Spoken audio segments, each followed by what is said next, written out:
Buenos días, Excelencia. Gracias por las palabras que ha tenido a bien concedernos. Empecemos por Galería Neovaticana, el libro de Marco Tosatti que ha prologado. Permítame que le cuente una anécdota. Apenas hacía unas horas que se había anunciado que el libro había ido a la imprenta y ya había aparecido en Twitter un perfil con una encuesta basada simplemente en la portada y el título, como es evidente. En la encuesta se preguntaba si se ajustaba a los principios evangélicos publicar un volumen con acusaciones escabrosas sobre hechos no siempre edificantes. ¿Cómo respondería a esta objeción? Permítame recordarle que en los meses previos a su decisión de adoptar el singular título de Papa emérito, Benedicto XVI instituyó una comisión presidida por el cardenal Herranz e integrada por los cardenales Tonco y de Giorgi, con el encargo de investigar a fondo las noticias reservadas propagadas por Batidix. En aquella ocasión tuve que insistirle al cardenal Herranz para que yo pudiera declarar, dado que no tenía intención de interrogarme a pesar de que yo era parte interesada, como autor de los documentos reservados destinados al sumo pontífice, que habían sido sustraídos y entregados a la prensa.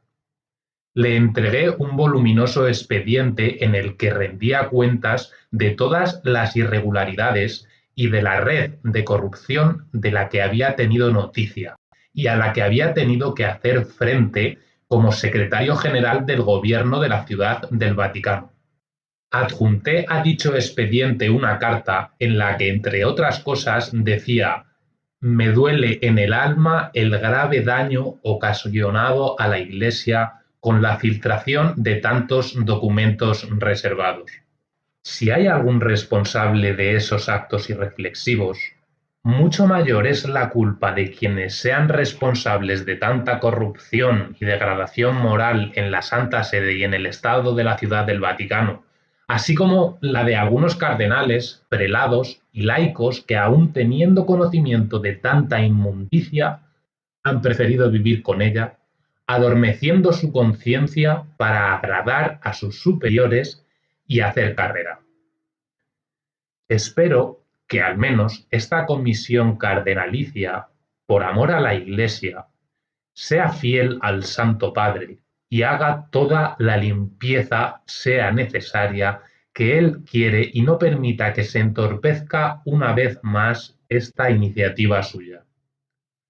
Numerosos periodistas de varios países han intentado ponerse en contacto conmigo. He guardado silencio por amor a la Iglesia y al Santo Padre.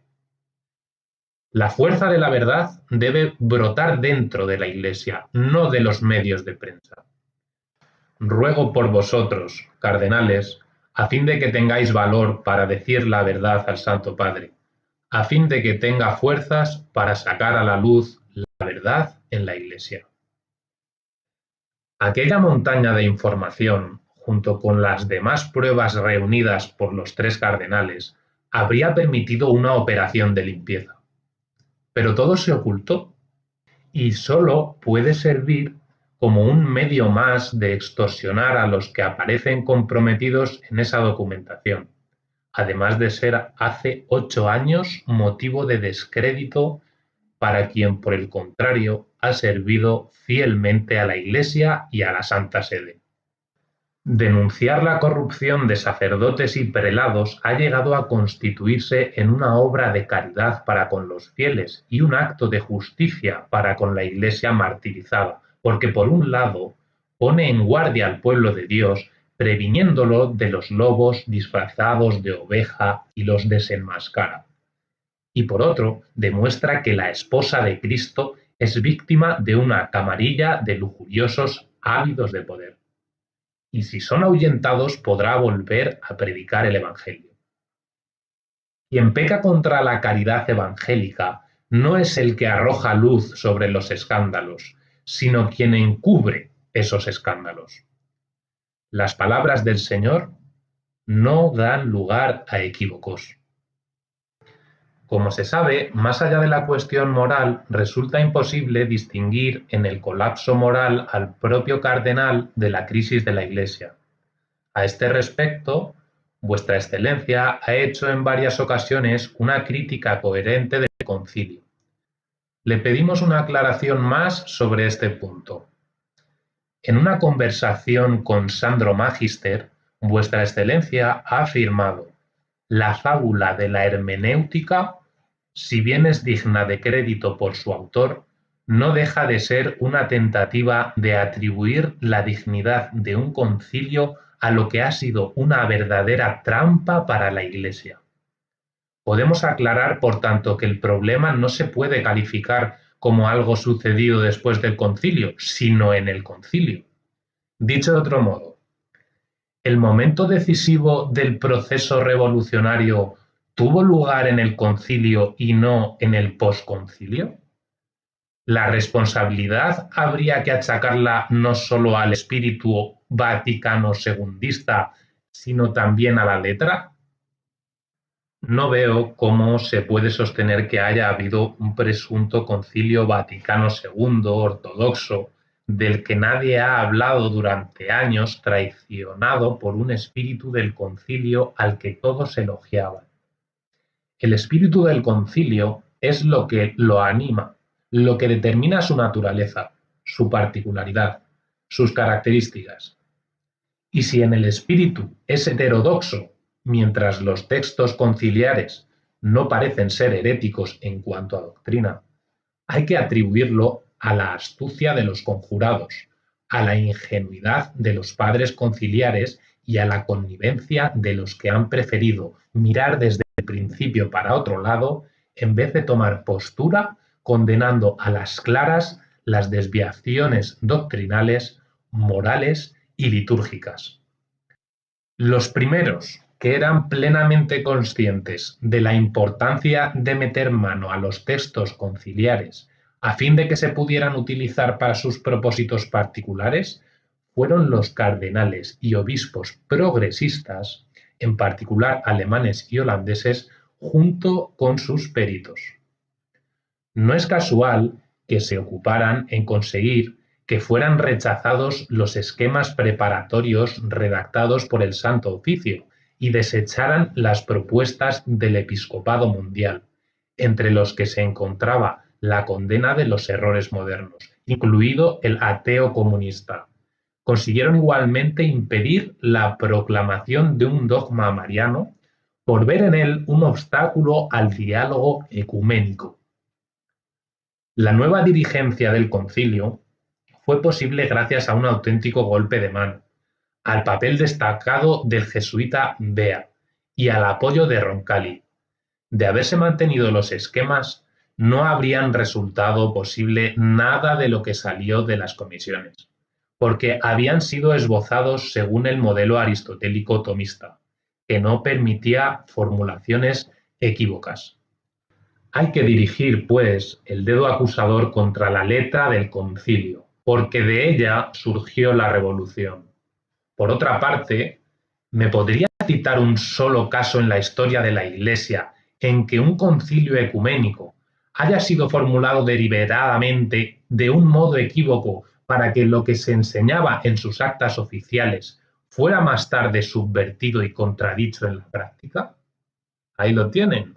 Eso basta para catalogar al concilio como un caso aparte, una excepción única sobre la cual podrán debatir los estudiosos, pero a la cual deberá encontrar solución la autoridad suprema de la Iglesia. ¿Cómo llegó a darse cuenta de esta crisis? ¿Fue un proceso gradual o algo inmediato que se desarrolló en un corto espacio de tiempo? Mi toma de conciencia fue progresiva y no tardó en iniciarse, pero comprender o empezar a sospechar que lo que se nos había presentado como inspiración del Espíritu Santo había sido en realidad sugerido por el inimicus homo no fue suficiente para derrumbar el sentido de dolorosa obediencia a la jerarquía, si bien en medio de mala fe y de dolo por parte de algunos de sus representantes. Como ya tuve oportunidad de aclarar en otra ocasión, Lo que veíamos concretarse entonces, me refiero por ejemplo a novedades como la colegialidad episcopal, el ecumenismo o el Novus Ordo, podría entenderse como una tentativa de responder a un deseo común de renovación en la onda reconstructora de la posguerra. Ante la prosperidad económica y los grandes acontecimientos políticos, daba la impresión de que la Iglesia tenía que modernizarse en algunos aspectos, o al menos eso decían todos, empezando por el Santo Padre. Quienes estaban acostumbrados a la disciplina preconciliar, al respeto a la autoridad y a venerar al romano pontífice, no podían ni imaginar que lo que se nos presentaba como un medio de propagar la fe y convertir muchas almas a la Iglesia era en realidad un vehículo, una trampa tras la cual se disimulaba en la mente de algunos la intención de destruir progresivamente la fe y abandonar a las almas en el error y el pecado. Aquellas novedades no eran del gusto de casi nadie, y menos aún de laicos, pero nos las presentaban como una especie de penitencia que había que aceptar en aras de una mayor difusión del Evangelio y del renacimiento moral y espiritual de un Occidente postrado por la guerra y amenazado por el materialismo. Se introdujeron innovaciones radicales con Pablo VI, mediante la reforma litúrgica y la total prohibición de la misa tridentina. Me sentí dolido e impotente cuando, siendo joven secretario de la entonces Delegación Apostólica en Londres, la Santa Sede prohibió a la asociación, una voce, la celebración de una sola misa según el ritmo antiguo en la cripta de la Catedral de Westminster. Durante el pontificado de Juan Pablo II, algunas de las tendencias más extremas del concilio cobraron impulso con el politeísmo de Asís, los encuentros en mezquitas y sinagogas, las peticiones de perdón por las cruzadas y la Inquisición, y la llamada purificación de la memoria. La potencia subversiva de Dignitatis Humanae y de Nostra Aetate se hizo patente en aquellos años.